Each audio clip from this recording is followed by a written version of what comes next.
Ilse from stampingdough.com, and this week I am going to be sharing some really creative, fun backgrounds using different designer papers and different cardstocks to kind of add that special touch to your card. So today's card is a Starburst technique, so you can see I use different styles of designer paper along with my Have a Hoot stamp set. So I did use this stamp set for Halloween with the ones that have those little Halloween owls. And the great part about this stamp set is that it also has your Christmassy ones and the greetings that go with everything. So let's get started. For this card, I used the Heartwarming Hugs Designer Series paper, and I just decided which patterns I wanted. So it's kind of fun to use some different ones. The great things about our designer paper is that they're double-sided. So when you start to cut them, you can use one side or the other on your card to have those different patterns. So this technique, you need your paper trimmer. It doesn't matter which kind of paper trimmer that you have, as long as you're able to see a corner to a corner on it. So you can do different lengths of cardstock. I find, so how much is that? Let's see. So that's 4 inches. So we can do a 4-inch. You can do like a 1.5 to 2-inch length and just start to cut them. Now with our paper trimmer with Stampin' Ups, we have the scoring blade and we have the cutting blade. The cutting blade is the darker one. So we can just go along. So there's our 1.25. And they don't have to be exact sizes. So each one you can do slightly different sized. And at the beginning, you're just cutting some rectangles out.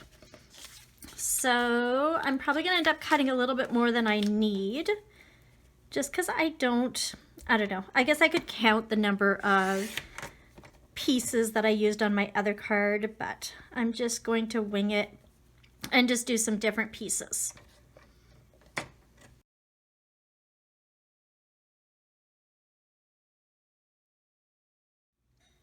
So I ended up with about 10 different pieces, different lengths, and anywhere between 1.25 to, I don't know, 2.25 wide here.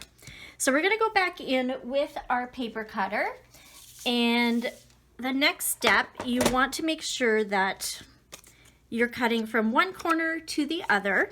So we're just going to take our trimmer again and line them up. Some of the smaller pieces, you just have to make sure that they don't move before you do it.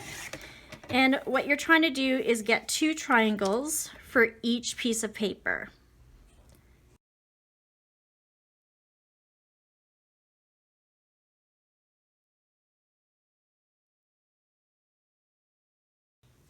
So I've now cut them all into triangles. You can see I have a ton of them, so I'll have lots of choices as to which patterns I want and which size. So the next step is to start to assemble. I started with a piece of 3 3/4 by 5-inch Whisper White cardstock. And for gluing them onto the paper, it's actually handy to use a liquid glue. This is our Tombow multi-liquid glue. And it's really great. It's got the 2 sides. So one is thicker and one is just a thinner little piece here that goes onto the cardstock really well. I usually like to start with placing them ahead of time. Some people just wing it, but I prefer to lay them out how I want them to be first. So let's see. Leaving a bit of space, you can put them kind of right side by side, or you can leave a little bit of white space if you choose. We're just gonna play with the patterns. Let's see, maybe this one. That looks good. Actually, we need a bigger, longer one there. Hold on. Let's pick, oh, I like that one. So you need the longer pieces so that it covers this end here. And then some of your smaller pieces we can go in and use in the smaller areas. So like this. I'm not putting them exactly how I'm gonna have them, but I just wanna see the patterns and how it starts to lay down and look.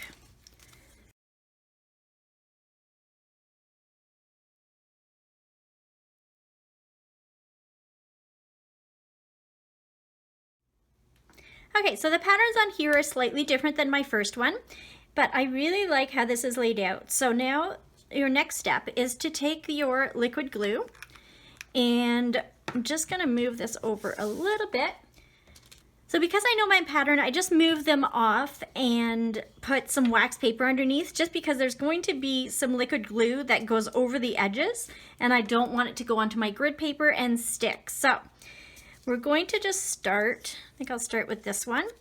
And a little bit goes a long way, but you do want it to cover everything. So just go all the way down. And don't press too hard when you're using the liquid glue, because it will go all over the place. Now, I put it up to here. Really, I didn't need it that far, but I just wasn't really thinking. So no worries though, we have that wax paper. So I'm going to start about there.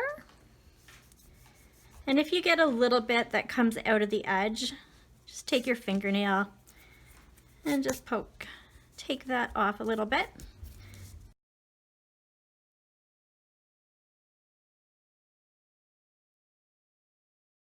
Now, if you find that your little points aren't connecting here, that's okay, because we're going to take our oval and cover that part. So it is a little bit forgiving at the end.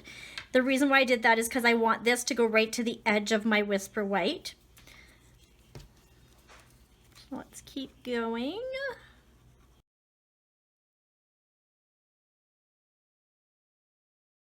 If you find they're super long, like I wanted this one to go to the edge over here, so I'm just going to trim that one because I don't need that whole piece, obviously, and then just add my glue after that.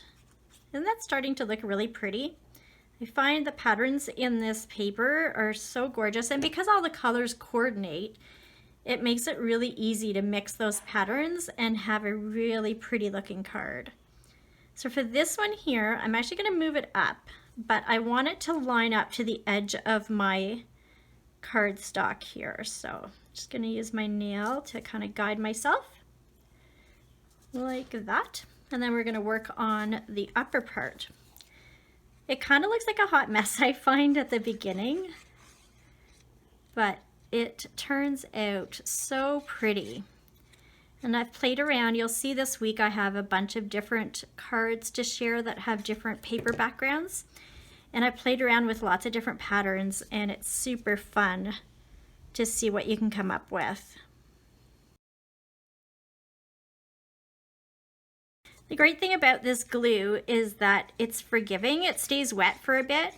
So if you find that you're not getting it in the exact right spot, you have a bit of time to move it over a little bit. So you can see, like, if I move it like this, it's obviously not the right amount of space. So I just have time to move that over, and then I just give it a nice pressure so that it sticks, and just leave it like that. And it will turn out really nice and stay on almost for life if you really keep it around. But yeah, it's super sticky.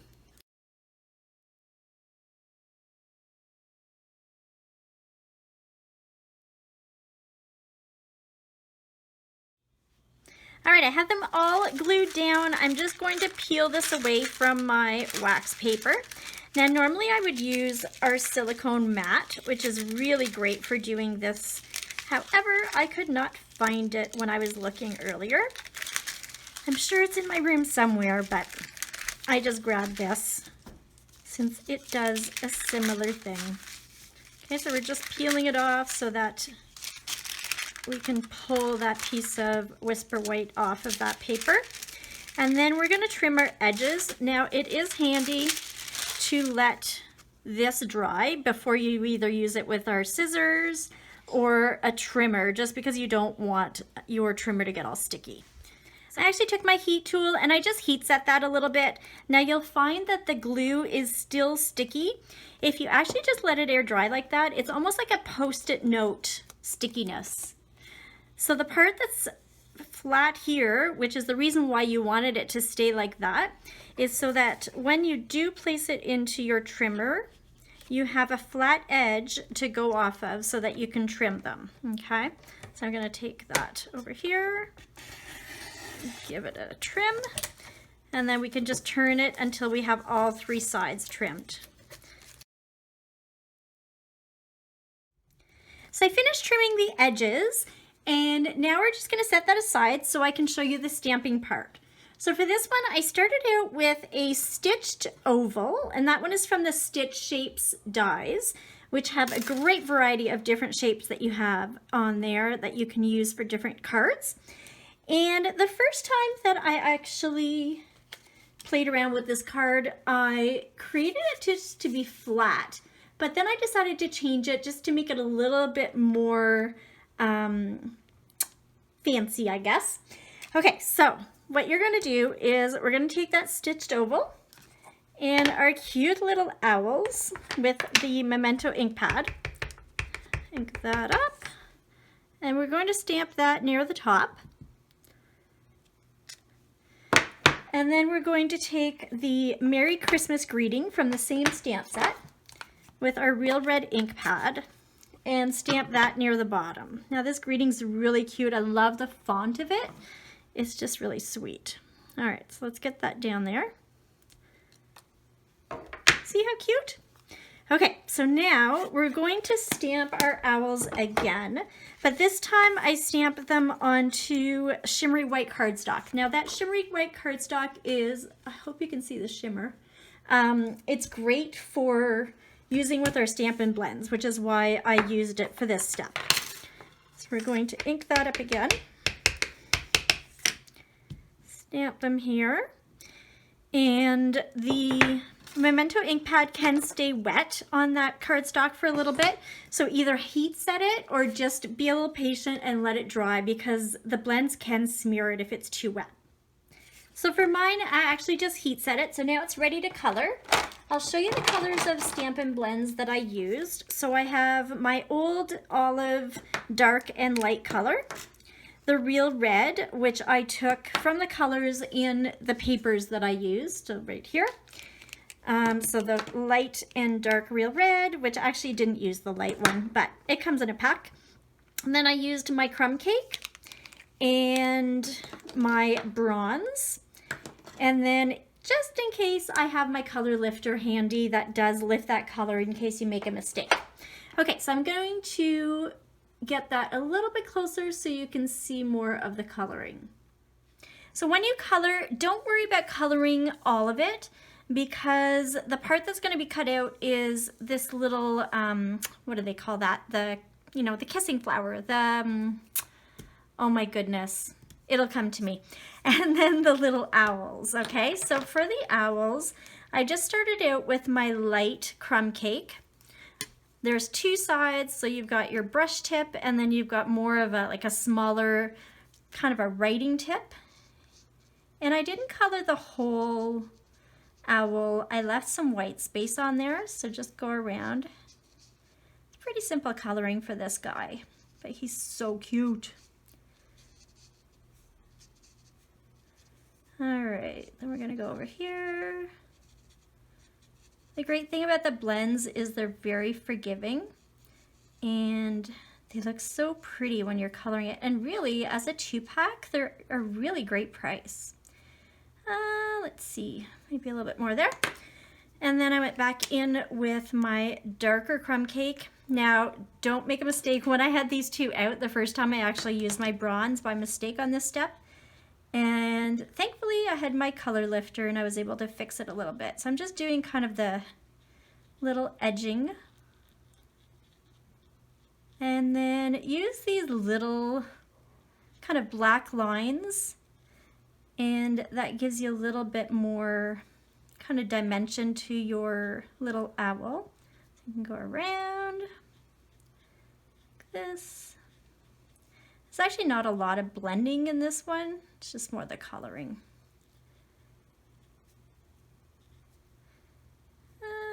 Let's do these guys.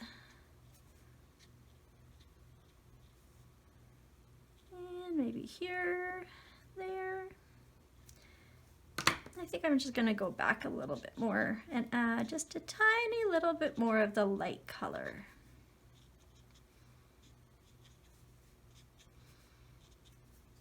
Okay, so next I'm gonna use my bronze, and for this one I just used my small little tip. And I'm gonna do his eyes. And I love how one of them has like the eyes closed. I kind of think this one is the girl, you know, because she's just a little more emotional. And she's got her eyes kind of closed sweetly. Okay, when you're putting these back in, be careful because on the inside, you'll see. So I just kind of like lay it in there gently and then I push down. You just don't want to take your tips that are nice and pointy and wreck them. All right, now onto my old olive. Doesn't matter if you use the little or the brush tip. I'm just going to color all those little cute leaves.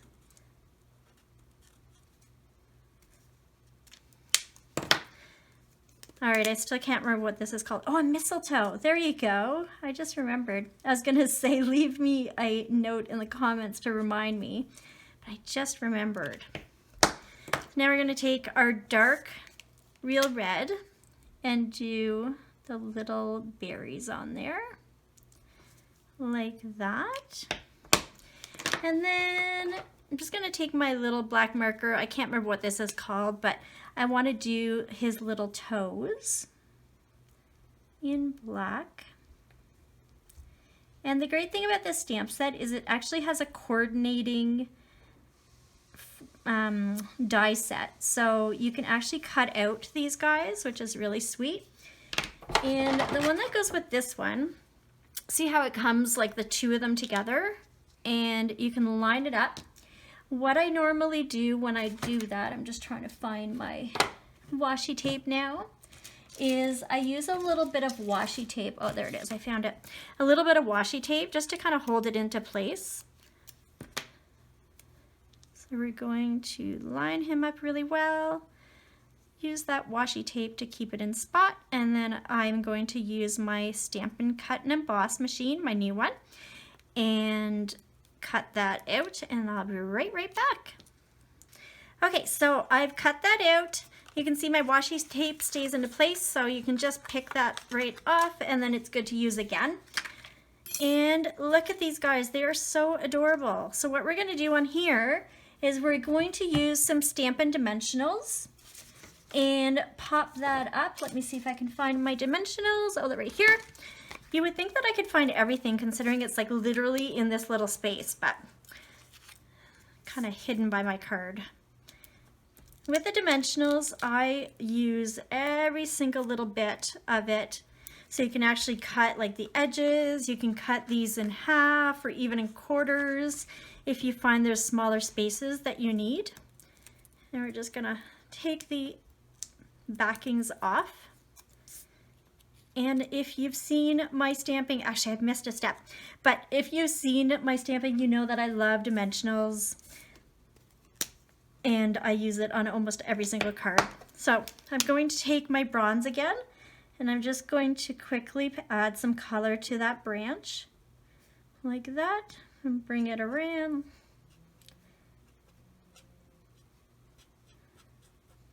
And then if you want to use a second color, I actually used my dark crumb cake and just kind of added a little bit of color.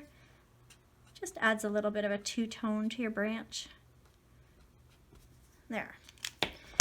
Now I'm going to take that with my dimensionals and just add that right on top.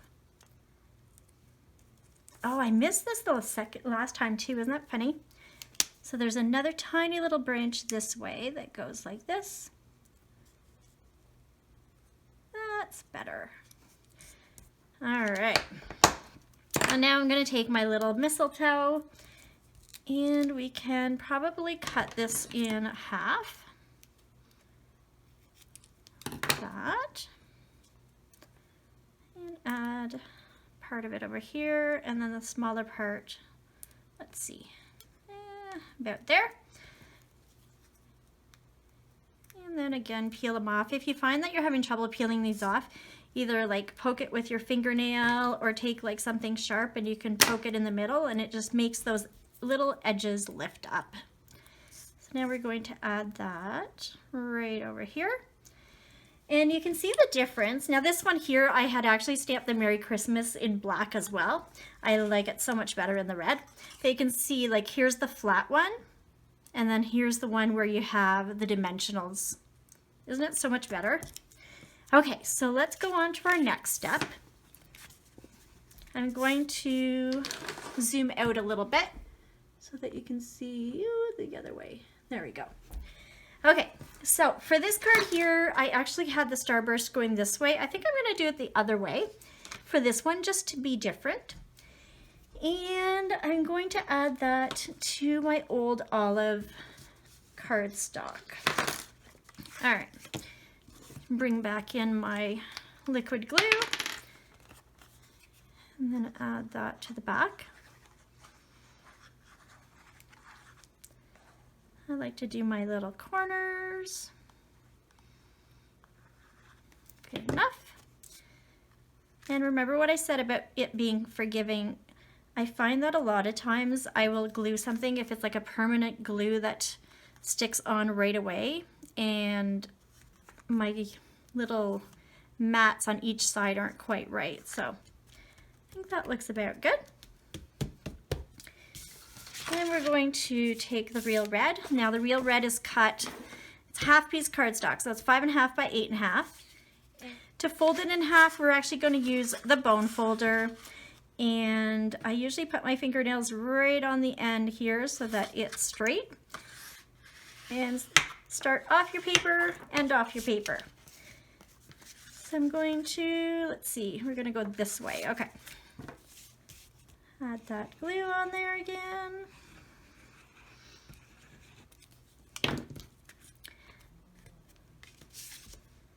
Oh my goodness, I'm missing a step. See, it's a good thing I catch myself before getting on to the next. Now, we're gonna add our ribbon. This is our braided linen braided linen trim in real red. And this ribbon's a little bit stiff. So I actually worked it a little bit before putting it onto the card, just so that it is a little bit softer. So we're going to take our first one, and let's see, about that long is good. Lay it on top. See, this is going to be a little bit tricky because I've already put some glue on there, but we can do it.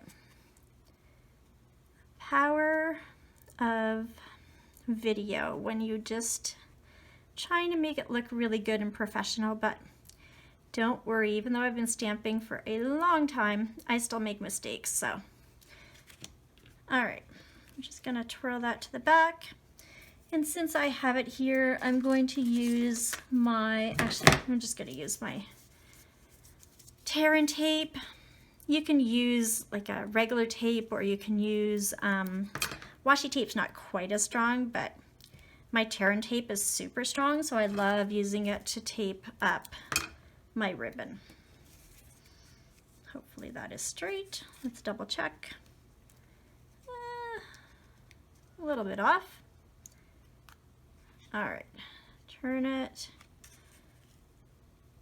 I don't know about you, but my fingers are always sticky by the end of when I stamp. I do a fairly good job at not getting ink on them, but they're always sticky. Okay, now that I have that on, I can finally put it on the card. And I think I'm actually going to take the backing off of my tear and tape. I don't always take it off.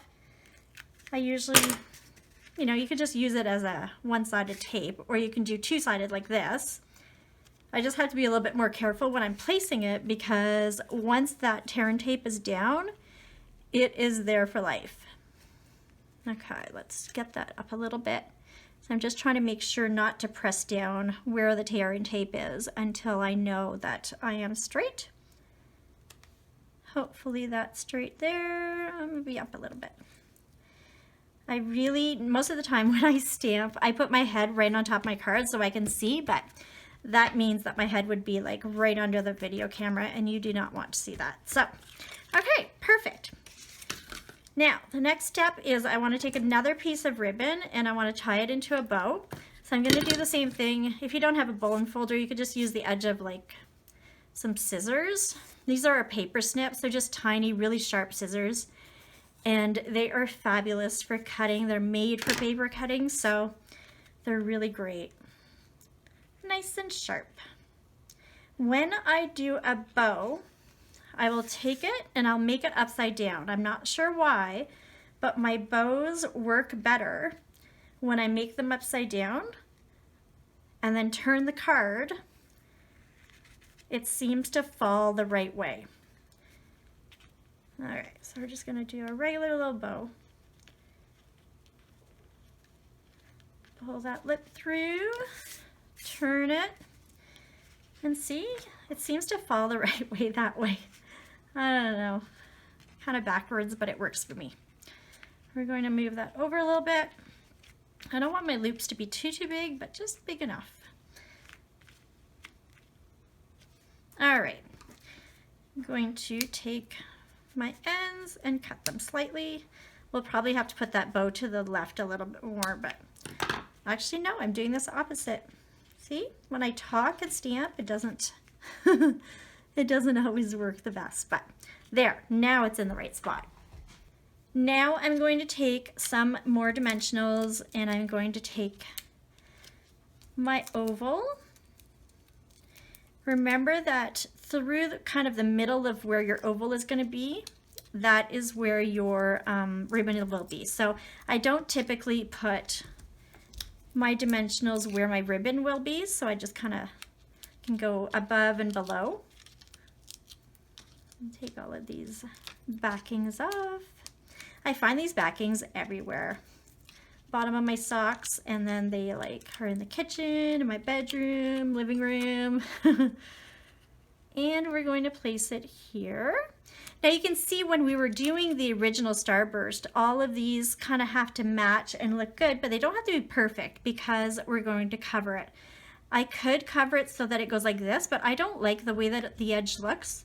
So I like to just overhang it just a little bit so that it's just a little bit over my old olive. And there you go. So 2 different cards, same technique, slightly different patterns, and just varied where the positioning is. So what do you think? I hope you get to try out this technique. I will have more this week with backgrounds with papers. So if you like my video, give me a thumbs up and make sure you like my channel. Thanks so much and have a great day. Bye.